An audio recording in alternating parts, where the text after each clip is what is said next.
The NEH Dialogues on Experience of War is a program that was designed to discuss the concept of war with veterans and veteran families and also World War II survivors from the Mariana Islands who experienced the Battle of Saipan.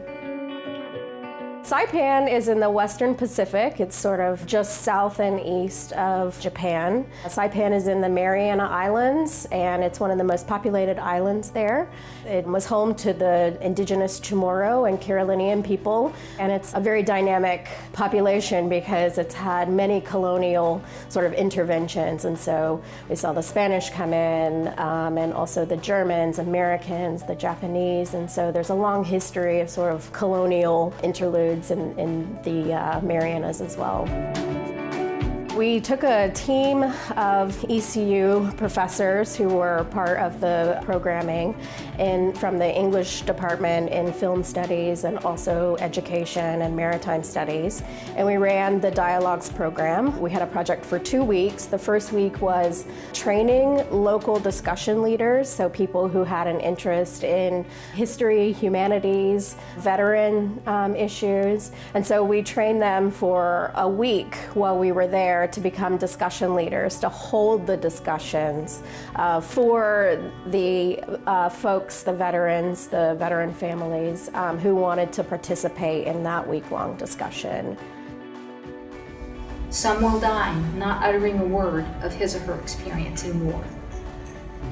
But there is a portion of that collective history, our human experience, our relationship with those veterans, that we can talk about the subject of war, the issue of war, where it's a collective human experience. That's how we can continue to make them living and breathing entities of our collective history. We did everything from different discussion sessions every night where we discussed a different topic each night with humanities content that ranged from film to graphic novels to heritage sites that we did go and visit on the final days of the discussion session. Poetry, we used all kinds of materials. One of our themes was the enemy, and we used the John Borman film Hell in the Pacific to talk about the nature of the enemy and the very thin line in between friend and enemy, especially when survival is on the line. And this was a particularly meaningful topic. This was the night that we had a few veterans from Iraq and Afghanistan, and after the discussion, one of them talked about how the film elicited a lot of the emotions of war that he felt and kind of the disillusionment coming back, and he thanked the Vietnam veterans in the audience for providing a language for us to be able to discuss the experience of war in terms of its traumatic impact. As part of the conflict heritage theme, we actually went out and visited some sites, and so we did terrestrial and underwater. We took folks out on a boat and gave them a snorkel and a mask and took them to World War II sites, so planes, tanks, shipwrecks, and they snorkeled the sites and were able to learn a little bit more about the history.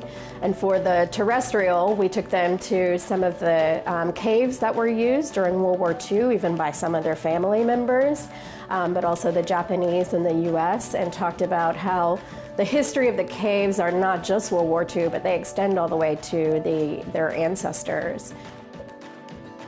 The second theme that I worked with was the civilian. And one of our humanities sources were collected oral survivor stories from the Battle of Saipan. And these were collected from elders who had actually survived the Battle of Saipan by living in caves. Who collected these stories were typically relatives, and they were children. So they were elementary and middle school and high school age children who collected these stories, transcribed these stories, or paraphrased them in a written document and then illustrated them. So after reading a collection of these stories, then what we did as participants is we created a visual representation from our own understanding of what it must have been like to be a civilian during that time.